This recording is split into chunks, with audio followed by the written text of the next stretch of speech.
రేపు పొద్దుగాల 5 గంటలకు కాదు, అర్ధగంట ముందే లేచిపోదామని చెప్పు. భయపడకు, నిన్నేం తిట్టను కొట్టను.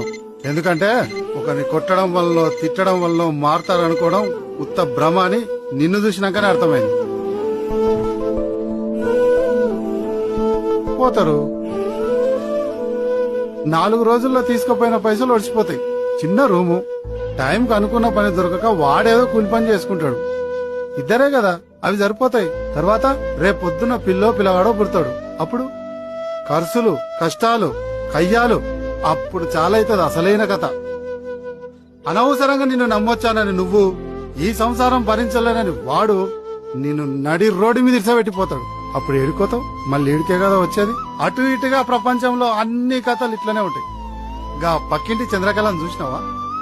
నమ్మినోడు నెలకే వదిలేసిపోతే ఆ లయ్య రానిచ్చింది. కానీ నేను శరమునోని రానియను.